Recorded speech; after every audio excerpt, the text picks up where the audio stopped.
अध्यक्ष महोदय, मैं आपका धन्यवाद देना चाहता हूं। देश के बहुत महत्वपूर्ण सवाल पर आपने मुझे पूछने का समय दिया है।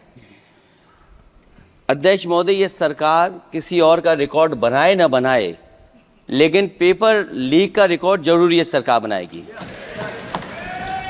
अध्यक्ष महोदय, मुझे इसके बैकग्राउंड में नहीं जाना है कि पूछें। अध्यक्ष महोदय, मुझे बैकग्राउंड में नहीं जाना है कि कब कैसे किस संस्था को बनाया गया है।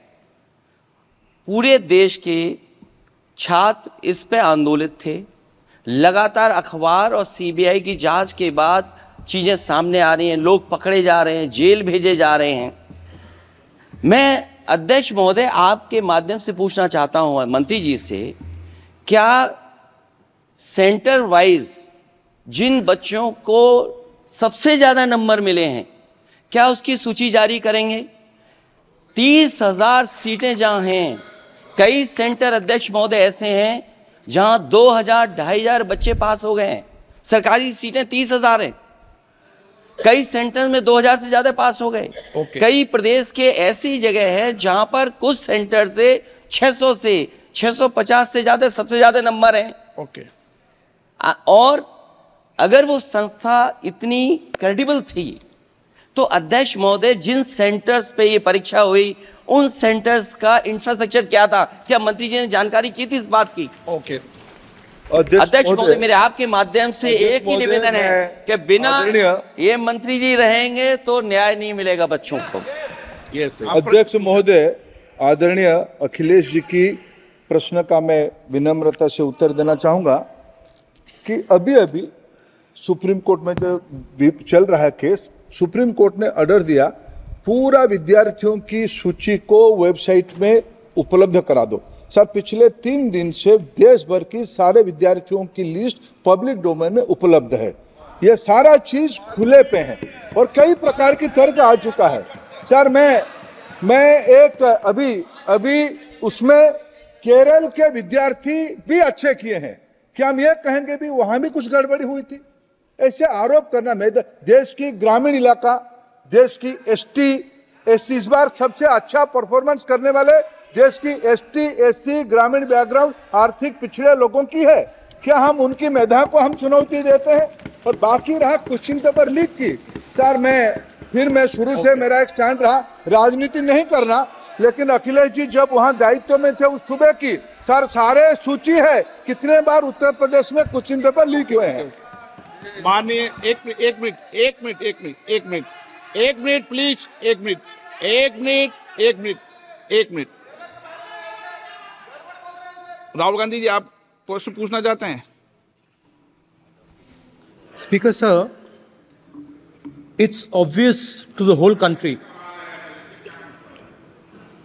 It's obvious to the whole country that there is a very serious problem in our examination system. This is not just a question of NEET, it is in all the major examinations. Now, the minister has blamed everybody except himself, right? I don't even think he understands the fundamentals of what is going on here. आप प्रश्न क्या है आपका? आ रहा हूं sir, ये मैं question को सेटअप कर रहा हूं। इसलिए प्रश्न पूछ रहे हैं। ये the issue is that there are millions of students in this country who are extremely concerned at what is going on and who are convinced that the Indian examination system is a fraud.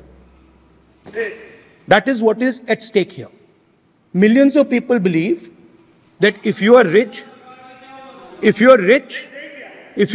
and if you have money, you can buy the Indian examination system. And by the way, and this is the same feeling that the people in the opposition have. And that is why we are asking some very simple questions to Honorable Minister. Number one, as this is a systemic issue, what exactly are you doing to fix this issue at a systemic level? Yes. That's the first question. Okay. Question में चल रहा है अभी, please. अब मैं मंत्री जी, मैं एक बार बोल दूं इस बात पे? चलो मंत्री जी, आप शॉर्ट में जवाब दो, फिर मैं बोल ही देता हूं आज।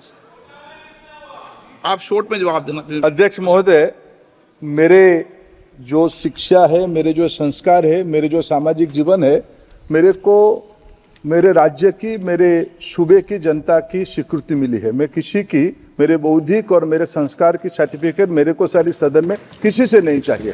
देश की प्रजातंत्र में चुन के मेरे नेता प्रधानमंत्री मोदी जी को प्रधानमंत्री की भूमिका दिया है। मैं उनकी निर्णय से यहाँ उत्तर दे रहा हूँ सदन को।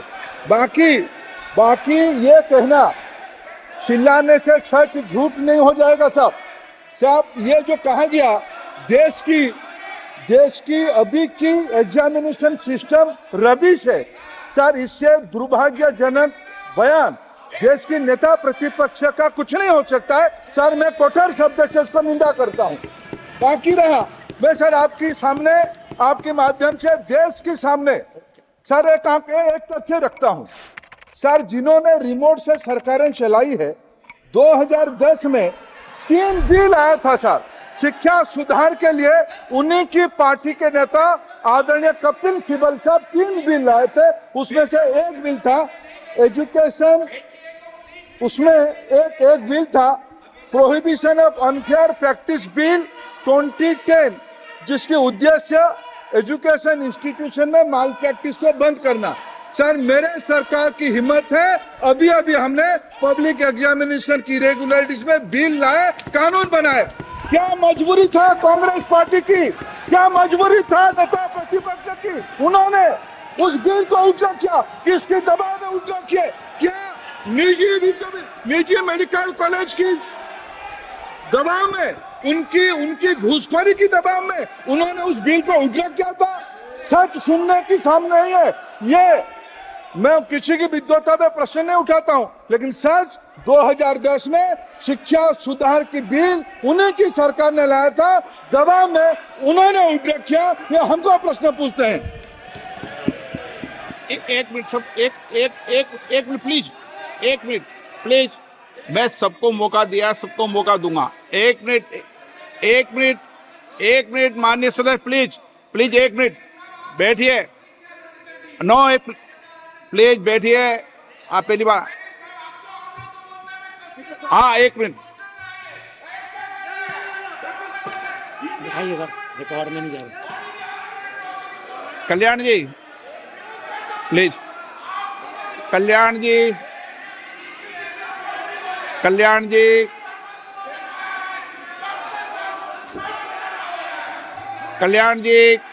Please, Kalyan please 1 minute please, 1 minute सबको मौका दूंगा। 1 मिनट प्लीज, 1 मिनट।